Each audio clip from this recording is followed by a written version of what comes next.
Hello, everybody. My name is Aaron. And my name is Mike. And I'm Jeff.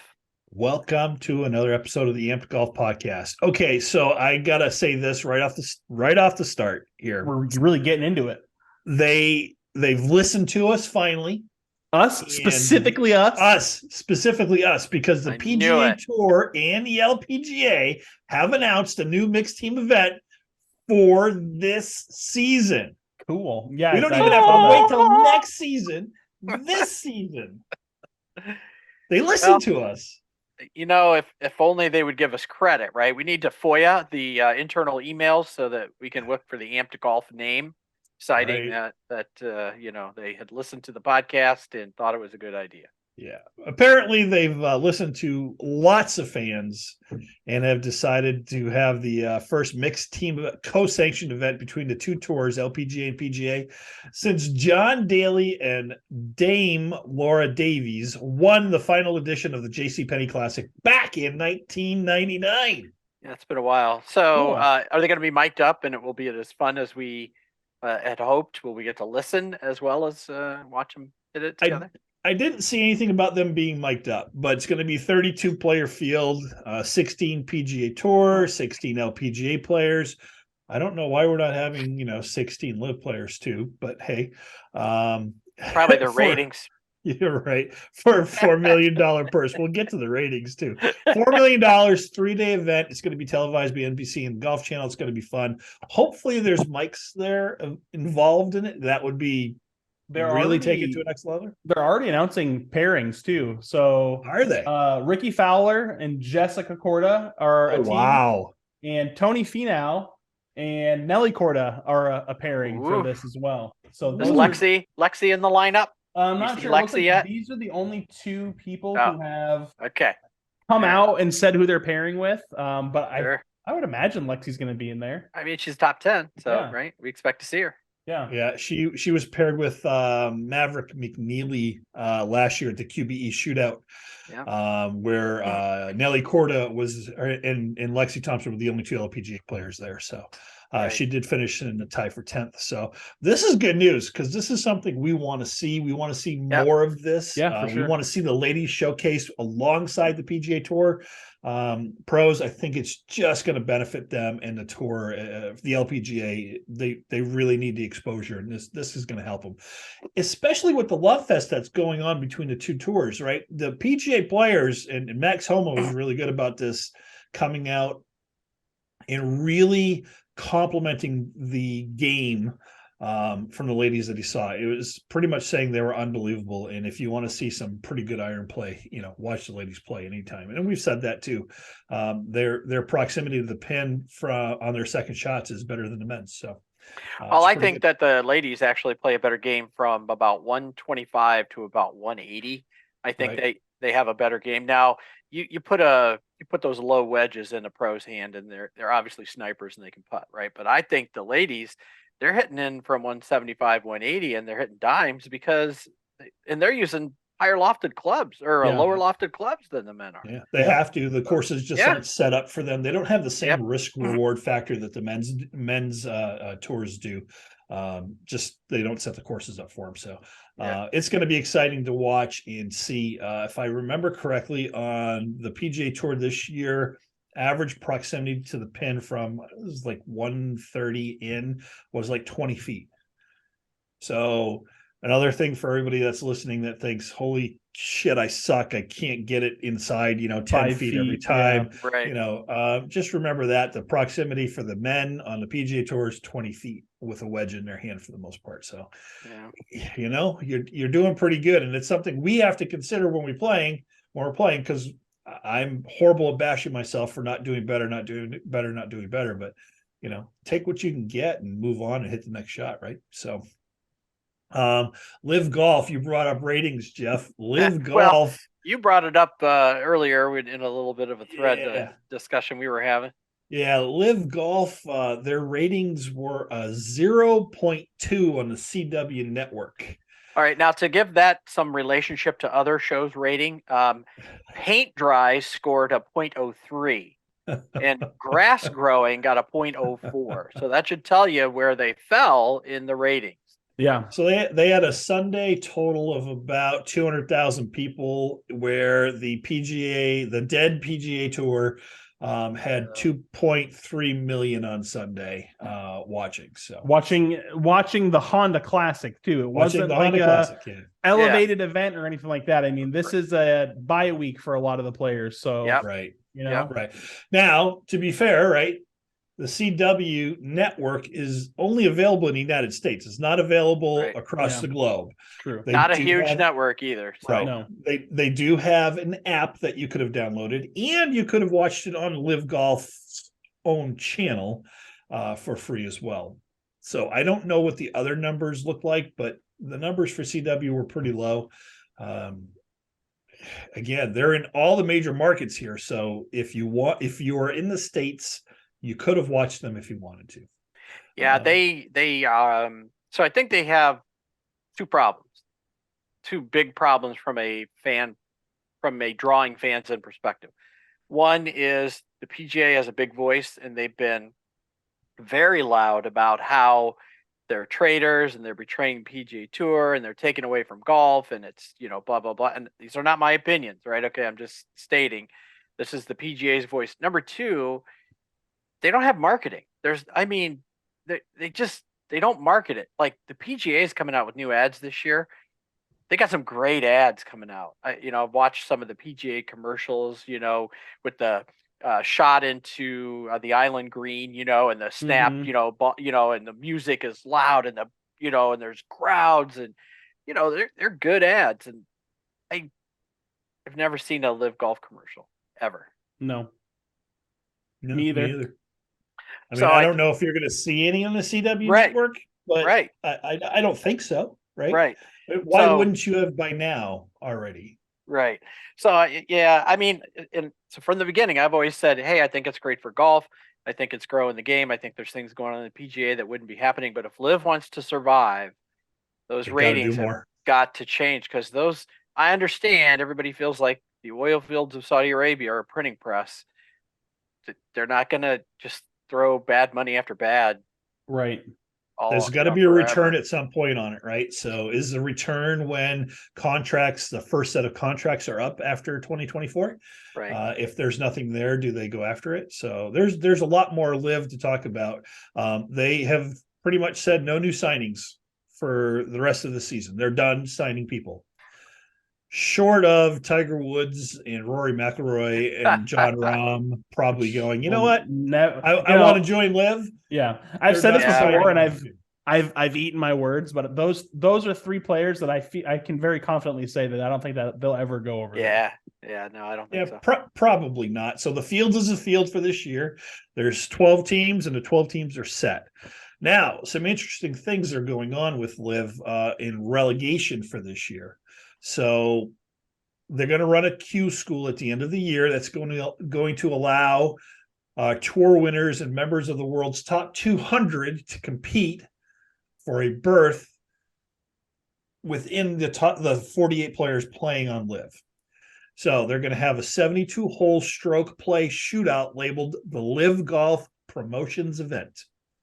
And it'll be held after the season ender in Jeddah in the first week of November. And they're hoping it'll stifle that talk about them being closed and they only, they're only going after certain people. This is going to allow a chance for 3 people to earn a place on Live, from what I understand. Will the bottom 3 that are already on there get moved off, be relegated out of Live then? I'm going to tell you exactly how it works. So just hang on tight. Okay. It's interesting. Okay. So the points list ultimately decides a champion. That was DJ last year, right? So players who finish numbers 1 through 24 at each event during the regular season earn big paydays and points. So 40 points for the winner, all the way down to just 1 point for 24th place finisher. After the 13 regular season tournaments, those who finish inside the top 24 for the year will keep their status for the following season. Pretty simple. On top of that, the player who tops the money list on the Asian Tour's International Series automatically earns a spot for the next season as well. Oh, that's right, That because they're was related. Yeah. Right. That's right. That's Scott Vincent for last year, so he gets in. Now, players who sign multi-year contracts, DJ, Phil, Bryson, et cetera, all those guys, they're safe from relegation until their contract is up. So once their contract is up, if they fall outside of that top 24, they could lose their spot. So Phil should be Phil. shaking in his boots. I mean, that's the first name I thought of. Phil. Like, he had a terrible year last year. Yeah. Right. So the automatically the bottom 4 players in the season-long points list, numbers 45 through 48, are relegated unless they have a contract for the following year. Right. So, but are they really fully relegated? Not quite, it says. The bottom 4 will still have the ability to regain status via that promotions tour, that event that they're going to have. So you can still win it. I see. Skepta, pay attention. You might need this, okay? Right. So hypothetically speaking, Mickelson loses his game, tumbles down to the bottom 4 of the points list. Because he's already under contract, he would be safe.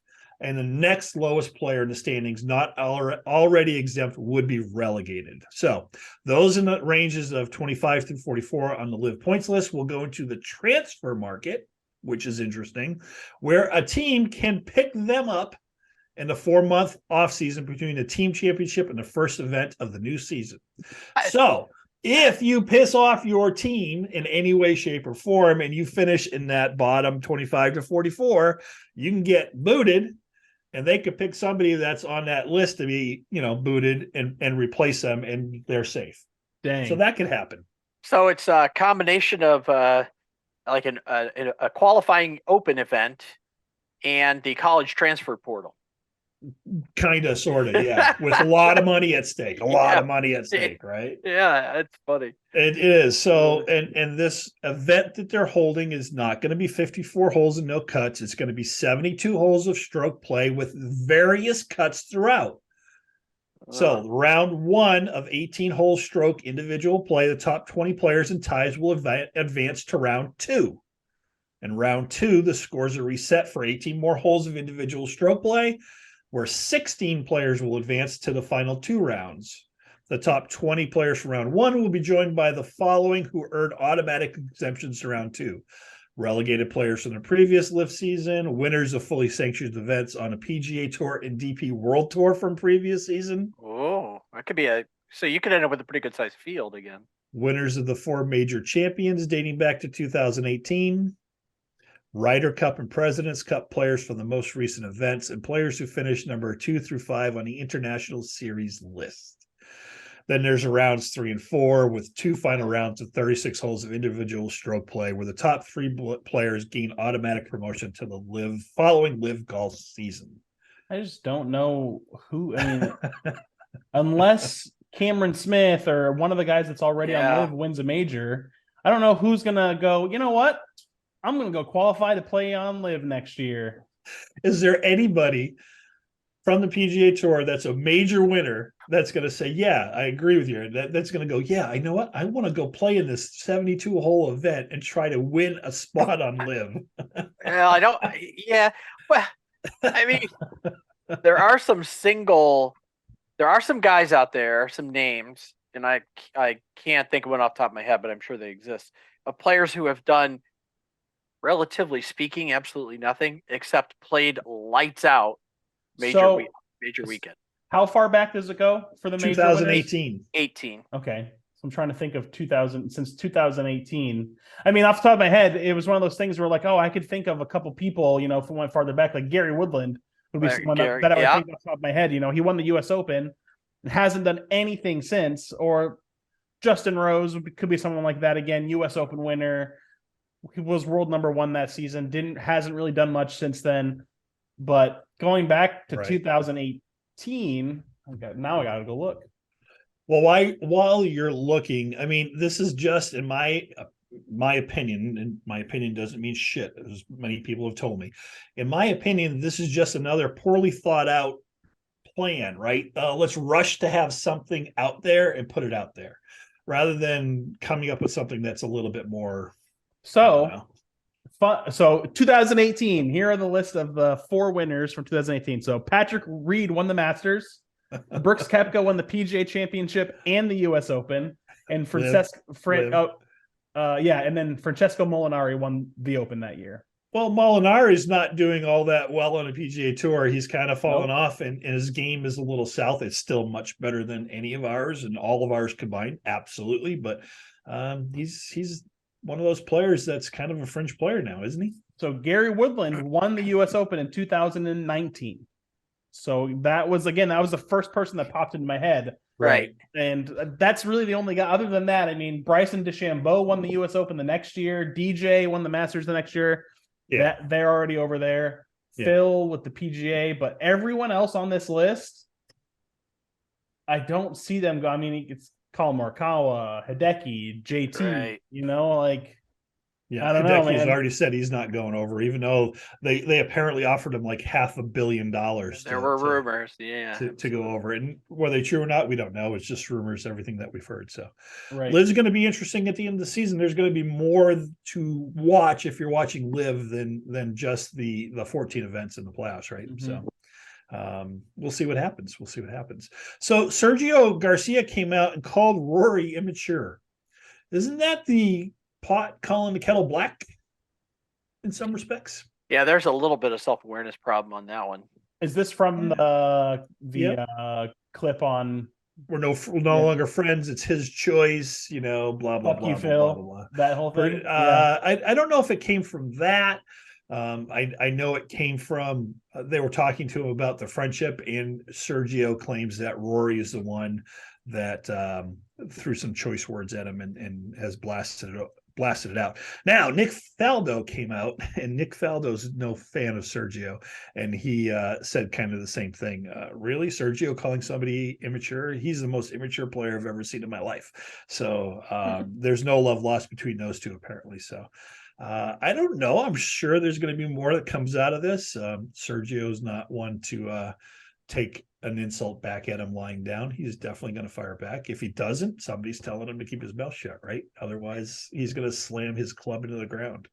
Part of what I like about hockey is chippiness, right? So PGA Tour can use a little chippiness. Do it gentlemanly, right? We're not throwing clubs at each other and stuff like that. You're not getting into fights on the golf course. Yeah, there's not going to be any of that, but well, maybe we could penalize him a stroke for fighting. 2 minutes for fighting in 1 stroke. But anyway, chippy's okay. Running your mouth a little bit. There's nothing wrong with that. Yeah, we get chippy out on the golf course sometimes. Oh yeah, so. A little Bryson Brooks drama, that they both have claimed is buried, and they talk to each other every day now as captains of teams on LIV Golf. So there's no more. Oh, I'm sure they do. There's no more of that to hang our hat on. So Butch Harmon is in the latest batch of World Golf Hall of Fame nominees. So this group includes people like Padraig Harrington, Jim Furyk, and Dottie Pepper, which is pretty cool. Mm-hmm.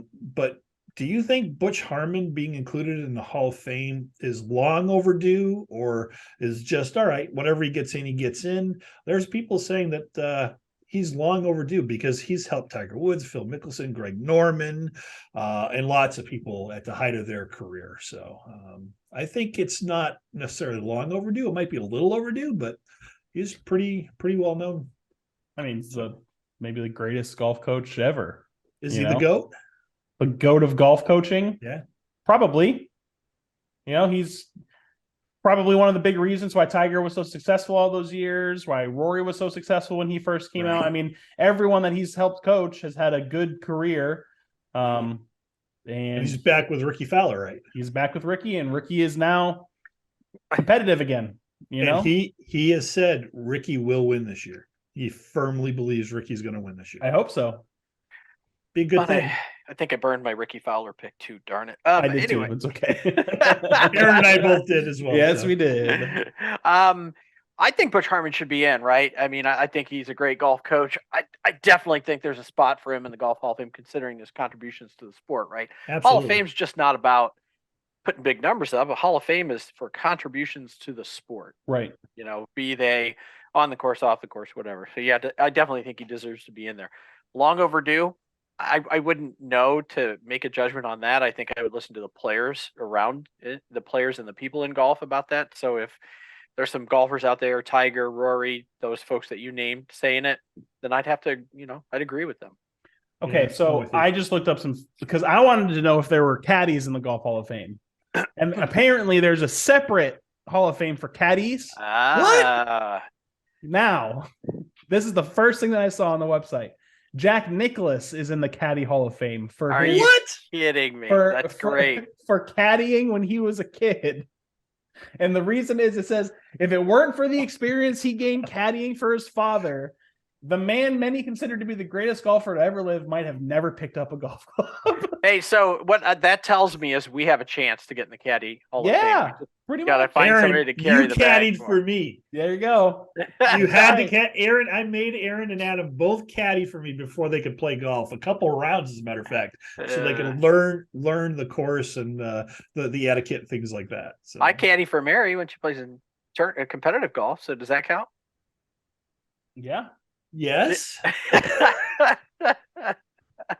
I've seen this relationship in action. It's priceless. I love it. We're totally different on the golf course, aren't we? Absolutely. It's weird how that works, but it does. Absolutely. When she's in a competitive situation. Absolutely. Yeah. Because you actually talk through things like caddy and players should. Mm-hmm. And ultimately she has to make the shot. So it comes down to her decision, So she doesn't listen. She doesn't listen. If she does. Just like at home, she's the boss. Yeah, pretty much. So, Aaron, you had something you want to talk about? Yeah, didn't I hear something about that? So Golf Digest had a kind of short article, and it was like 6 tips from scratch golfers that says they'll instantly make you a smarter, better player. So I wanted to go over these tips and kind of get your guys' thoughts on what you think, if these tips are good, they're bad, whatever. So I'll just go through them one by one, read the short little descriptions that they give, and we can talk about them. Perfect. So the first one, number 1, is stop trying to hit too many shots. Now, it says, wait a second. By too many shots, are they saying too many shots in your total round, or too many shots that you shouldn't try to hit? Too many shots that you shouldn't try to hit. So it says, the first thing is, like, I recognize that's often harder than it sounds, but do away with any notion that shooting the 70s has to be flashy or, it involves any sort of crazy play. He's like, I play with a lot of guys who shoot 75 to 79, and they're the most boring golfers in the world. They stick to the shots that they know, and they can do them every single time almost. And he's like, that's the key, is playing your shot, whatever it may be. Don't try to do anything fancy. Don't try to do anything crazy. Know the shots that you can hit well and do those over and over again. Okay. So these aren't the guys that are hitting behind 2 trees through a small opening that's 2 feet wide, that's 90 feet in the air, that you have to squeeze the ball through. Right, exactly. Yeah, they're punching out onto the fairway and hitting into the green at that point. Okay. So, I thought that was a pretty self-explanatory one. Like, absolutely. Stick to the shots you can do. Sure. The second one is understand ball flight basics. So in a nutshell, pay attention to where the ball starts, where it ends, in relation to where you're aiming. There's an old saying in golf that the club face sends it and the club path bends it. So it's, if you're hitting a slice all the time, play your slice. There's no reason that you should be trying to change anything when you're on the golf course. If you're hitting everything right, play for it to be hitting right. And you might get the straight ball every once in a while. But yeah, that's at me. That little wink was at me for sure. Which again, this is all something that, like, you say you're gonna do before the round, right? Oh, I was on the range earlier. I was hitting it right all day. I'll just play for that shot. What do you do the first thing you get up on the tee? I'm gonna take it over the corner. Easy, no problem. I'm gonna hit a draw. No problem. Yeah, we do that. The third thing is alignment. He pretty much says, like, most people who struggle golfing are not aligned properly, and that's something that they should focus on a lot when they're practicing, is aligning yourself properly, so you're not you're not hitting the ball in the complete opposite direction than where you think that you're hitting it. Right. And if you're struggling with this at all, I highly recommend that when you park your cart, you go to your ball, you go, oh, I forgot a club, and you go get another club and you lay it down on the ground for alignment, right? And then if you get lined up there and you go, you know what, still not enough, you can go back to your cart, get a second club or a third club actually, and lay that on the ground behind you to help yourself line up even better. You remember when the guy did that in front of us? That was great. Oh my God. Don't do it while you're playing. Right. The range is the time to work on that. To everybody's point, it is against the rules to do that anyway. But I mean, or house rules, course rules, right? One of the simplest things is just have the person you're playing with stand behind you and go, "Am I lined up correctly?" And they'll tell you right away whether or not you're lined up correctly. Absolutely. Unless you're playing for money or in a tournament of some kind that doesn't allow that. If you're playing with your buddies, have your buddies help you. It'll make you better, right? We do that all the time to each other. Right. Yep. And sometimes we don't say it soon enough, and some jackass goes and hits the ball anyway and hits it exactly where he was lined up and shouldn't have hit it because he wasn't paying attention. And understand, as an alignment question too, understand that alignment looks differently depending on the clubs you're using. An alignment for a driver may look different to your eyes than a wedge or a putter. Right. Well, for a putter, absolutely. But so just something to practice on the range is know your alignment. Right. Absolutely. I always go back to, Jack Nicklaus did a whole thing back in the day when he did a whole video, like a teaching video, like a tutorial video on how to play golf pretty much. And he always said that what he does is he picks a piece of grass or something literally right in front of the ball. And that's his aim point. So if he wants to start it over the trees, he'll pick a piece of grass or something in front of the golf ball to the left. And that's where he puts his club face down. And then he lines up like that. And that's something that I try to do too, is pick a spot right in front of the ball, instead of picking something 300 yards out into the distance and trying to line yourself up with it. Yeah, right. I struggle with that. Pick a spot on that tree that's behind the green. I struggle with that one. Yeah, that's a hard one. So, number 4 is you do not need to change everything all at once. He says, I find it interesting how often golfers equate needing to make a change to their swing as needing to totally revamp it, tear it down, and start again. Look for the middle ground, the smaller tweaks that you can make to your swing slowly with the limited time you do have that will improve you along the way. This one is 100% you. Yeah. Now, I won't mention anybody, but his initials are Mike. Yeah. I suck. Start from scratch. Yeah. Well, that's not even what you do. You go out there and you go, man, my swing is really good. Okay, I'm going to change a bunch of shit now. Like, that's what you do. And I'm like, dude, don't do that. You had it in the zone. Yep. Yeah. I'm going to stop doing that. I got it. 5, your iron game holds the key. There are a lot of great start tracking systems out there like Arco. So I don't know if you guys know what Arcos is, but it's that little plug that you put. That's pretty cool. Yeah. This guy says, trying to kind of keep track of your iron game is important, so you can know your distances. Like, that's something that driver distances, stuff like that, aren't as important, but you should have a pretty good understanding of where your irons go and the distances for them. He says that I found when I played my best, I gained more strokes with my iron play than any other part of my game. On the flip side, poor rounds often resulted from a big negative number in approach play. So he says, finding yourself in trouble off the tee isn't usually the biggest problem. It's getting from your second shot to the green where most people tend to struggle. Right. Which I would agree. Yeah, 100%. I would agree to that. Yep. I would agree. 6 is a little bit of time, a lot of feedback. He says, look, I get it. There's something therapeutic about hitting golf balls on the driving range, but remember that the kind of practice that helps you the most is the kind that isn't just physically taxing, but mentally too. So something that I thought about the other day when we were at archery, a lot of kids complain when we try to change things up, like, hey, shoot for this specific spot on the target, instead of just going out there and just shooting 5 arrows and then going back. And it's same thing with golf, is you should have a plan in mind for when you practice. You shouldn't just go out there and pound 100 golf balls. You should go out there going, okay, I really want to work on 100 to 120 range. So that's all I'm going to do today, is I'm just going to hit balls to 100 yards, or I'm just going to try to hit punch shots or something like that, and specifically focus on one area of practice, instead of just going out there and going, I'm going to hit 30 balls with my driver and 30 balls with this and that, and just doing random things, which I'm 100% guilty of. I think we're better at it now. I know I'm better at practicing, especially when I'm in the garage. I'll play different games. Like, I'll get warmed up a little bit, then I'll say, okay, I'm going to play the front 9 at Eagle Rock, and I'll hit the clubs I would normally hit and just try to play around a golf, that way, or play with I'm going to hit 3 perfect shots with every club. And if I miss a shot or I hit one fat or thin, I'm going to go back and start over from the beginning and try to, get it down. It makes it more fun and interesting, especially when you're in a garage and you don't get that ultimate feedback of the ball in flight. Right. So something that he said too is like giving yourself, like when you're practicing, is allowing yourself to have some form of like immediate feedback, so you can see if you immediately did something wrong. So he says, if you're practicing on the range with irons, always use an alignment stick. He said, because you'll see if your ball starts off of the line that you want to start on, or doing putting drills on a mirror with like putting gates. So that way you can see your club path easier when you're looking down on it. It'll give you that immediate feedback so you can immediately know that you've done something wrong and change it or work on it. Yeah, you want to have fun. Tommy Fleetwood has a video out there.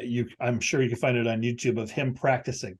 So he has an alignment stick on the ground, and he has an alignment stick stuck in like this, and he has a little foam hitting block, and the ball sits between the foam hitting block and the alignment stick on the ground. So it's about that big. The ball's here, and you have to be nearly perfect. And there are lots of people that are trying to do this drill and failing miserably at it because it's such a narrow window for a miss. You have to be nearly perfect. And if you can do it, it's pretty impressive. So check it out. It's way cool. It's Tommy Fleetwood. He's an incredible iron player. And this drill shows that just how good you are. Right. One of the drills I like to do in the garage, and that I think helped me a lot especially last year with getting my ball striking better, not hitting so many fat shots, was just laying a towel down behind my golf ball. Oh yeah, absolutely. Don't hit the towel. Yeah, that's the goal. And if you can consistently do that, obviously I can't do it every time because I'm not great at the game, but 7 out of 10 times, if I'm just hitting the golf ball, I know that that's going to translate to better a better struck shot. Yeah, well, part of the problem is that people think that the golf ball is the bottom of the swing, and it's right, not. And it's not. It should be right in front of the golf ball. Right, it's not the bottom of the swing. So no, that towel drill is fantastic for it, and it's a lot of weight shifting. Right, everybody tells you not to slide. If you look at the best players, though, when they transition from their backswing to their front, they slide a touch. Yep, they bump. It's that little. It's a slide technically, and then the rotation happens. But if you just try to rotate without moving your weight, shifting your weight forward, it's the sliding it's the sliding in your backswing that gets people in trouble, because then you're off center, and then you have to compensate with your body to get back there. Yeah, and do it. Also, there were only 6 tips. I misread. There weren't 7. There were only 6. So that's it. That's right. That's right. I think they're all good tips, and some of them are very common sense. Right. We talk about it a lot when we play. We got to stay in the fairway, right? You gotta stop being in the tall grass or behind trees and shit like that. And when we really play well, we're keeping a ball in the fairway, and if we're not hitting the greens on every second shot, we're not missing by much. And we're leaving ourselves with easy chips. So you got to work on all aspects of the game. But, from 120 yards in, you really got to practice a lot, I think. Which is it's crazy, because I wanted to look at the stats for like how realistically, what's the average amount of fairways hit by a professional golfer. And at the very top end is about 78% of the time they're hitting the fairway. Right. Which is insane. I mean, that's insane. Being able to, confidently hit the fairway 3/4 of the time that you swing your driver or whatever it is, that's nuts. Yeah, that's pretty good. I'd like to be in that area, so that would be really nice. I think that's a very tall order. Like just for an average golfer, I'd say 50% of the time, if you're hitting the fairway, that's pretty good. Imagine what you could do with 60%, right? So you just start thinking about it, and possibilities are there. So really cool. LPGA started up again, Jeff, didn't they? I know. I'm very excited. We had a first-time winner again. Yep. So that's what I like about the LPGA. So I was looking at that. Lilia Vu won it. She posted a 22 under for the 4 days. It was in Thailand. And you see that a lot. There's just so much talent on that tour. Yep. So day 2 was rougher. You know, she let folks really get back in the picture. She shot a 70 on Friday, but last 2 rounds went 66-64, which is very nice. And 864 on the final day is pretty strong. Yeah, that's a great way to close it out. Took her first tournament. Congratulations to her. And there weren't a lot of the big, huge names there, but it was a good field. There were some strong golf being played, especially pushing her on Saturday. So that was good stuff. Yeah, she was a former star at UCLA and went on to play in her rookie season in the LPGA in 2019. It was brutal. I think she missed all but one cut and earned less than $4,000. Yeah, she had a heck of a time. Right? That'd make you question your life choices, wouldn't it? Yeah, absolutely. She spent a couple more years after that on mini tours, but now she's LPGA winner, top 30 player in the world, and is probably going to be on the U.S. Solheim Cup team. So really good stuff from her. Congratulations, Lindsay. We have a Solheim Cup this year, don't we? We do, yes. It's overseas though, right? It is, yeah. But still worth watching. Still a lot of fun. So still a lot of fun. Yeah, so they go on to Singapore this week. They're going to play the HSBC Women's Open or Women's World Championship. Jin Young Ko won that last year. So it's a good-looking tournament, $1.8 million purse. So we are, it's not a horrible purse. Nope. And but again, with the time difference, watching it is going to be brutal. Interesting. Yeah. If you have an opportunity to go to Singapore, highly recommend it. Very interesting country. It's an island nation. That's just incredible to go visit. So absolutely. Place. So absolutely. LIV Golf started up again. They ate the Mayakoba. Charles Howell III posted an 863 on his third and final day for his first win in 6 LIV starts. Dang. While Peter Uihlein hit 3 tee shots on number 12 to fall out of contention and finish in second place. Yeah, that's always rough when you got to tee the ball 3 times, So Howell wins in his 6th start on LIV Golf and picked up $4 million with an additional $1 million for his team, the Crushers, and their 9-shot team victory. So it was 42-year-olds who only won 3 times in 23 seasons and 607 starts on a PGA Tour, gets his first win on 6 starts in LIV. There you go. Now everybody's thinking Charles Howell III. Who is he? What is he? He's been around for a long time. Yeah, he's been. He was won $42 million on the PGA Tour in 23 seasons. So pretty good. Yeah. But he couldn't close the door and win more on the PGA Tour. Hard. A lot of bridesmaids, never a bride kind of situation for Charles Howell. There were a lot of tournaments over those 23 seasons. I remember seeing his name trying to climb up the leaderboard, and then there'd something happen, or he wouldn't quite get there, or something like that. But good enough to win. I mean, that's good money. Yeah, his winnings for 6 starts on LIV Golf are more than he earned in his last 95 starts on the PGA Tour. So again, it's the question of, I can go make a ton of money. So okay, so let's stay here for just a little bit. I have the leaderboard up. The last place person, the 48th place person, what do you think his score was for 3 days? 4th place, or sorry, 4th place. 48th. Sorry. What was his score? 8 over. That was just like 5 or 6 over. 23 over par. Siwon Kim finished at 23 over par to win $120,000. Dang, he shot 11 over the first day. Oh, Number 47 was Chase Koepka. Koepka, Mr. Overrated at 15 over par and $122,000. See, but here's the thing. He wouldn't even make a cut. There wouldn't be a check on the PGA Tour for him. Right. Sure. So let's talk about how the names did, right? Because the names are important, right? Mhm. So let's talk about the bigger names on tour. Cam Smith finished at -6 and tied for 5th. Not bad. $887,000. Pat Perez finished at -5 and tied for 7th. So Pat Perez actually did something. Matt Wolff finished in a tie for 7th. Joaquin Neiman finished in a tie for 11th. I completely forgot about Matt Wolff. Yeah. Yeah. I honestly, I completely forgot that he was on LIV. Yeah, Ian Poulter tied for 11th. Taylor Gooch tied for 11th. Let's keep going. Kevin Na, I haven't heard much from him. Tied for 20th. Bryson DeChambeau tied for 23rd. Sergio tied for 23rd. Phil tied for 27th.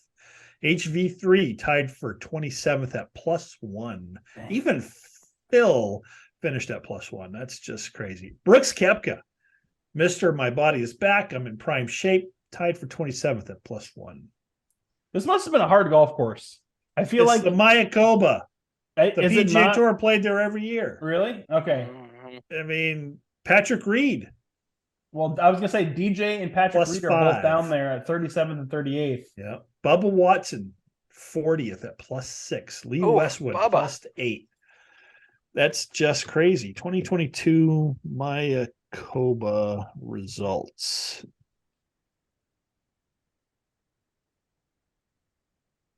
That's wild. Let's see.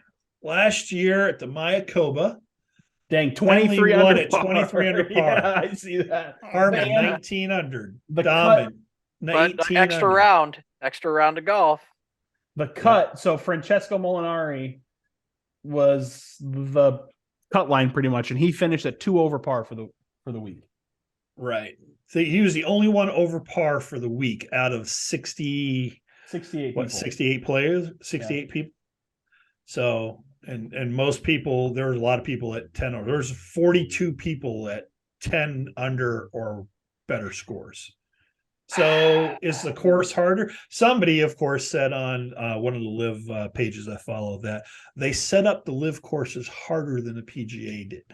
I don't buy it. That I don't buy. I'd like to see the source for that one. You know? Yeah, me too. Me too. Anyway, so that's what happened in the first LIV event. Only a handful of people watched it appears. So maybe it'll get a little bit better as it goes. So again, this might sound like mean, but like I don't want to watch people shoot 11 over. 11 or 10 over. Like I can go do that myself. Yeah. More. There's nothing drawing me to watch that. When we come home and we're, Sunday afternoon, golf is on at this house all the time, almost. Right. We didn't even think about LIV. I'll be honest with you. Well, somebody actually in an interview, and I don't want to read the whole thing. I don't want to talk about it all that much, but they were like, Charles Howell III, you beat a world-class lineup of major winners. How does it feel? It's like, ooh, they're going to roll out that card, huh? I mean, all right.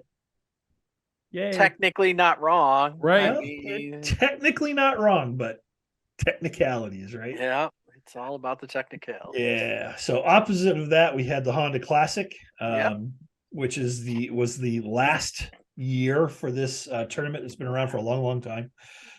Chris Kirk comes out of kind of nowhere, but not really, I think, to get his first win since 2015 Charles Schwab Challenge, and gets the invitation to the Masters tournament. Nice.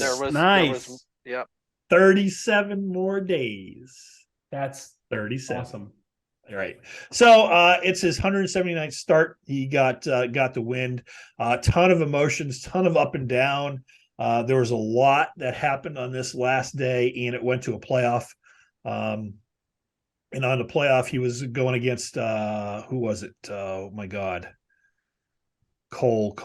What's his first name? The guy he beat. Eric Cole. Sorry. So they replayed 18, and Kirk hit his approach shot to within a foot for a tap in. Cole, who is a minor tour god, apparently, gave him a thumbs up after the shot. He had a chance to get a birdie to push it again, but his birdie putt lipped out, and he finished in second place with like $800,000. So it was pretty good. Pretty good showing for him. So another guy, Ryan Gerard, a former North Carolina product. He was a Monday qualifier into the Honda and took solo fourth as a Monday qualifier. Good for him. That's awesome. Love it. Best finish by a Monday qualifier since Doc Redmond in 2019, and he gets a chance to play in this week's Puerto Rico Open. And he also could earn special temporary status on tour, which would allow him to receive unlimited sponsor exemptions for the rest of the season. Love a good underdog story. Mm-hmm. Yeah, it's really fantastic. I love to see that happen. So that's pretty cool. He's got to stay out of his own head, though. Yeah, he does. But minor tour god like Big Mike. Good. So he's used to that. Okay, good. What was that name? Aaron, Mike Visacki. Oh yeah. I don't. He Monday qualified in with his dad, and that's a really cool story. So we have the Arnold Palmer Invitational at Bay Hill, which is another elevated event coming up this week, and should be spectacular. Really, really, really strong field. Yep. I think everybody's gonna enjoy watching this one, and there's some incredible pairings going on this week. So we have Siwoo Kim with Cam Davis, which should be interesting. It comes up a little bit later. Hang on a second. Justin Su with Cole Hammer and Greg Koch, Sam Ryder, Minwoo Lee. There's a later day. Scotty Scheffler with Matt Fitzpatrick and JT. That's gonna be a good pairing. 7:38 a.m. pairing. Chris Kirk, Sam Burns, Jordan Spieth right after that. Will Zalatoris, Victor Hovland, Jason Day, Seamus Power, Sanjay M, Cam Young, another good group. Who else we got going on? All kinds of people. Deanie Willett, Padraig Harrington. That'll be fun to watch as well. John Rahm, Xander Schauffele, and Colin Morikawa. Justin Rose, Patrick Cantley, and Ricky Fowler. That'd be a good one too. That's a lot of good pairings. Homa, McIlroy, Tyrrell Hatton. I mean, Max Homa, again, I think I talked about this a lot, and I don't want to keep bringing it up, but Max Homa is like quickly becoming like one of my favorite players. Oh, yeah. Yeah. A lot of history here, Aaron, isn't there?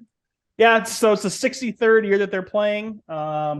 This golf club is one of the iconic stops on tour. Arnold Palmer started hosting it, and he actually bought the property in the 1960s and was the tournament host until he passed away. And then ownership went to his daughter and son-in-law. So they're the ones that coordinate everything, and they own it. So it's still in the family. Nothing crazy like architecture wise. There's nothing, no crazy famous architect to design the golf course.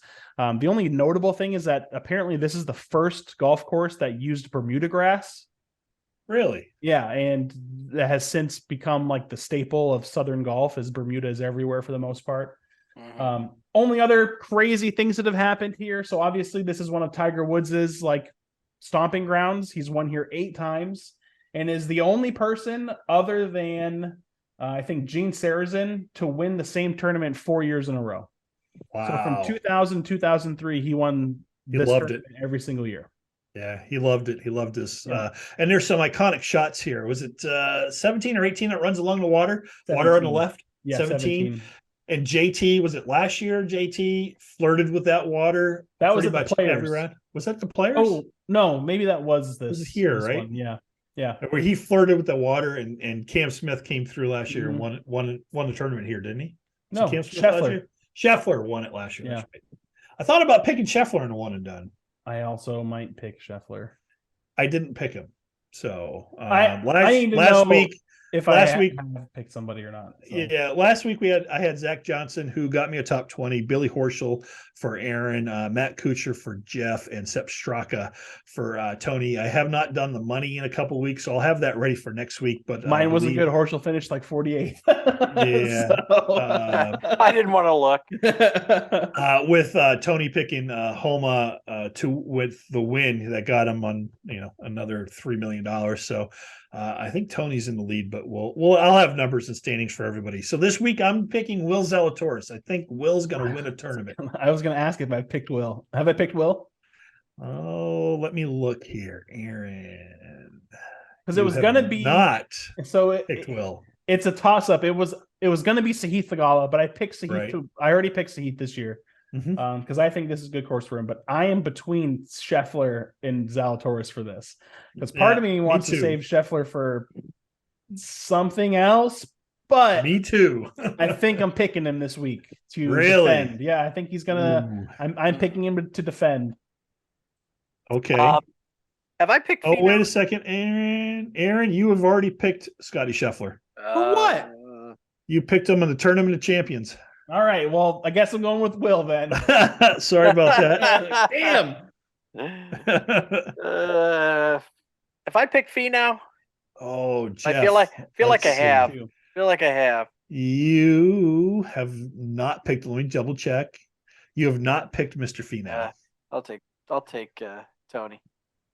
Awesome. And I don't have Tony's pick yet, but he'll get that to me as soon as he checks out what's going on. So it'd be interesting to wait to see what happens. Elevated event. Any win gets you a lot of money.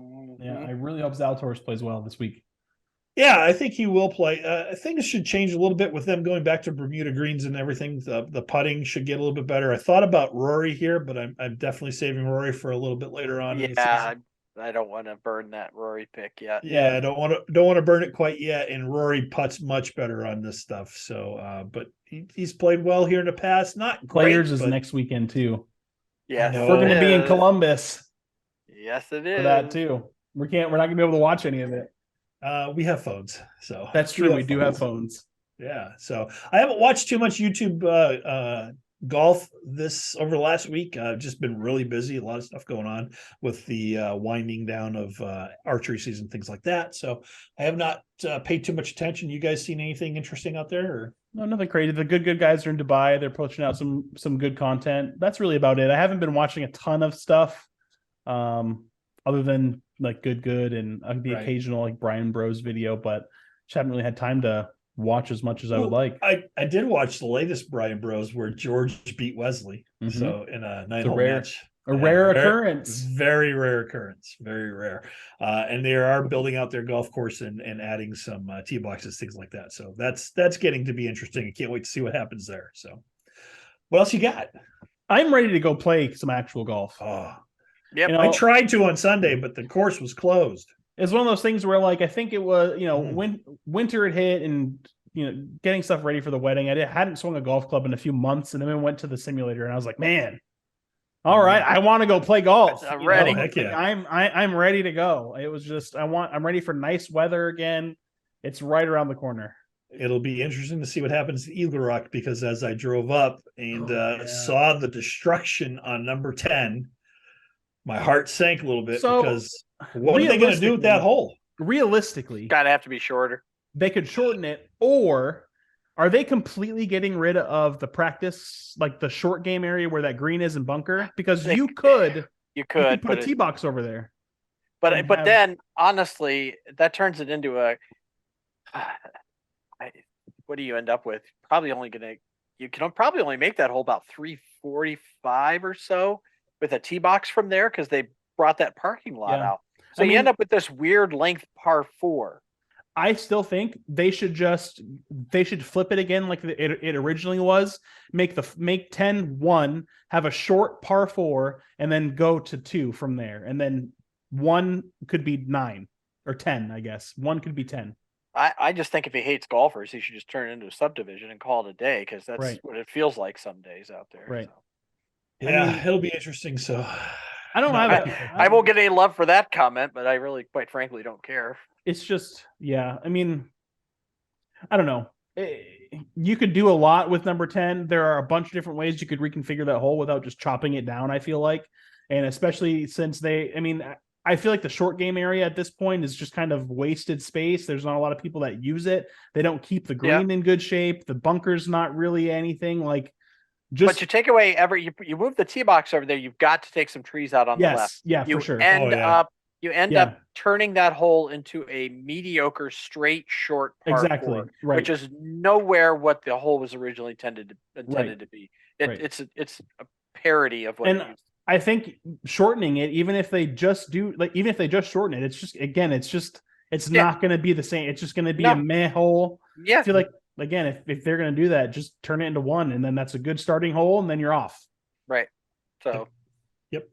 Or just hang a sign out that says "We hate golfers" and suck it up, Buttercup, and do whatever. I mean, whatever you want to do, I guess. Yeah, I was a little shocked. It was like 2:30, 3 o'clock in the afternoon. I drove out there figuring, it was beautiful. It was 50 degrees, very light breeze. I'm like, God, I could probably walk 9 holes easy here. And I got out there, and of course, everybody was there, and all the signs everywhere were course closed, course closed, course closed. There was no way to even sneak on. So I didn't even try it. So it's going to be softer even after the last rain we get. And if Friday holds true, another inch of rain on Friday. Yeah. Well, let's have it now and not in April, May. So let's do that. So well, that's all I got for today, guys. Nothing else? You guys good? Yeah, I got nothing else. We're good. Cool. Well, if you're going to get out there and play, hit them straight, stay in the fairway, and may you hit all the greens and make all the putts. Other than that, I hope everybody has a great week. Thanks for listening. Check us out on Facebook, on Twitter, on Instagram. We're everywhere. Go over to YouTube and follow us on there. We'd appreciate it. Leave a like, leave a comment or a comment. Tell us what you think, and we'll respond to everybody. So we don't hate LIV. We just think it could be executed differently, and they got some work. They got some work to do. They got work to do. Everybody thinks we hate LIV. We don't hate them. I mean, I still want to see Cam play and DJ play, and I want to see the golfers play. Just hard to watch these days. So with that said, I hope everybody has a great week. Take care, everybody.